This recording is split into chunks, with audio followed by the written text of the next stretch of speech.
Q104.7, welcome to the Joey Boy Show. This dude right here, doing big things, your favorite Jewish rapper, Mac Miller. What up, fam? What's up, man? Congratulations on Blue Slide Park, man. #1 on Billboard, big things. Yeah, man, that's crazy. I beat the Now 40 soundtrack and Twilight, you know what I'm saying? What's the first big purchase of your first big independent check? I don't know, man. I'm not much for crazy things. I'm just trying to get a spot to live at. I got a E350 Benz, so that was kind of nice. Now, do you roll up with your boys? Yo, get in the Benz. We're going to Blue Slide Park, and... Yeah, but now that I'm on tour all the time, I don't even get to see my cars. So my mom just be driving around stunning. Is it got to a point where you can't go anywhere because people recognize you? Yeah, man, I do get recognized a lot, and it's cool, you know? I mean, like, it's one thing. I'd rather be recognized by, like, fans than, like, paparazzi. That's dope. Ladies and gentlemen, we got Mac Miller on the line, the Joey Boy Show. How the groupies taking care of you, more importantly, Mac Miller? They love the kid, man. I love it. To be young again. Now, the big thing about you, obviously, you got the #1 album, but you did it independent. Now, are you for sure? Are you going to stay independent? Look, man, I'm going to be 100% real with you. My goal in this music thing is to become, like, a legend, an icon, and make this as big as possible and really do something important with the world, you know, like, beyond music. And it's really up to my fans, to be honest. There's fans, and then there's fam. Like, your family, obviously, your great-grandchildren could be taken care of if you signed up for a record label that offered you a certain amount of money. Is there a number in your head like, yo, I love you fans, but if so-and-so threw this number at me, I got to sign? Look, man, I mean, I feel like the numbers are, you know, one thing. There's always different ways to make money, you know? $10 million. I mean, that's not even that crazy. Like, you know what I'm saying? $57 million. $57 million I might have to consider. You heard that? Interscope Records, Def Jam, Atlantic. That's what I'm saying, man. It's just like there's so much that goes into it. Like, I'm going to be real with you. Like, I'm a businessman, you know, low key. If I wanted to, I would sit here and be independent and make $57 million on my own, you know what I'm saying? Absolutely. But I want to have the opportunity to do it independently and have the opportunity to do it, you know, with a fan base that feels accomplished, you know, because when you do it independently, being #1 isn't just a win for me, it's a win for all the kids who went out and got albums. Do you understand how crazy you were being the Twilight soundtrack? Does that sink in yet? I mean, I know it's crazy, man, and I really understand, like, that this is history straight up. But at the same time, I've just been nonstop working so much that, like, I haven't gotten a chance to really, like, sit down and just take it all in. Like, I had a friend, you know, who's in the industry tell me that, you know, I got to, like, stop the bus at random time at 4 in the morning and just go take a walk and just, like, let it sink in. I'm never satisfied as a person, you know, like, if we do 150, I want to see how we can build up so we can get 200, you know? Right.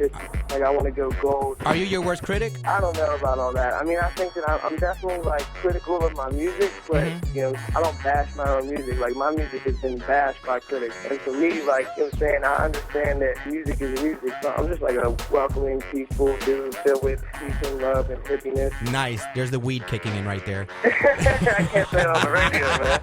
It's the Joey Boy Show with your favorite Jewish rapper on the line. Now, I want you to tell me something right now. How many times has this phrase come out of your mouth? Radio. Honestly.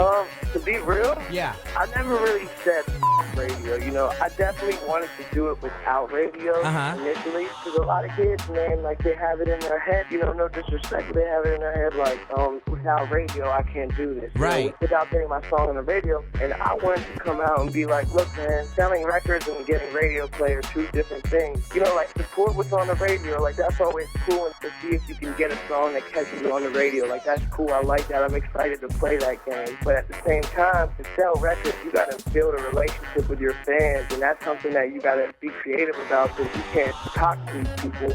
You can't go hang out with them, but they got to support you just by, like, knowing you through your music, you know? How old are you, Matt? 19. How the hell do you know all this at 19 years old? Like, I do radio, but I totally get where you're coming from, and I think it's so cool that industry heads are talking about you could be setting up these radio stations might have to play a little bit more hip hip-hop because there's no more swag in radio because we have to play the Lady Gagas. You know what I mean? Like, you have to play the Mac Millers, the Wale's of the world. Right, that's what I'm saying, and that's what I think is cool is that, you know, with the #1 album now, like, I feel like I'm at a point where it's like, with radio, it's like, if they don't play me, you know, like, the numbers are in, and it's like, you know, I'm the #1 album. Numbers don't lie, right?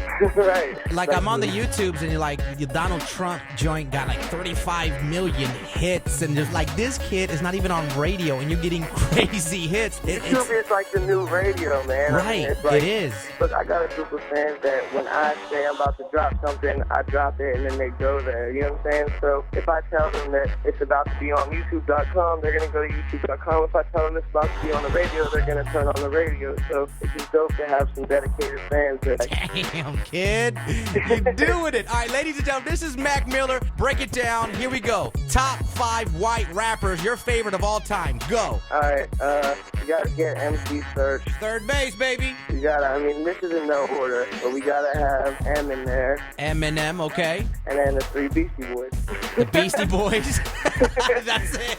That's the easy answer right there, man. Because that's 3 legendary people right there. That's what's up. Now, obviously, you're a hip-hop hit. Have you checked out that Tribe Called Quest documentary? Hell yeah, man. Isn't that crazy? Like 9 times, yeah. And I asked you that, are you documenting your whole ventures right now on the bus and everything you're doing? Yeah, man, we got cameras all day. That's what's up. And it's dope because we used to put out weekly little videos, like updates, but I stopped doing that because I just want to save all that footage so one day we can just put out an epic movie. I love what you're doing, man. I respect what you're doing. We're going to start playing some of your music, man, because I was like, we got to get this kid on, you know. Like, you know what? Katy Perry, she's not going to lose a meal anytime soon. We can play her in 5 minutes. Can we get into this Mac Miller? Well, I appreciate you taking some time, man. Get back on that bus with your groupies. Tell your boys I said what's up. And tell them to keep their hands out of your pocket, okay? My man, yeah. Here's that Mac Miller joint. Party on 5th exclusively right here on the Joey Boy Show. Thanks, fam. No doubt, bro. The Joey Boy Show.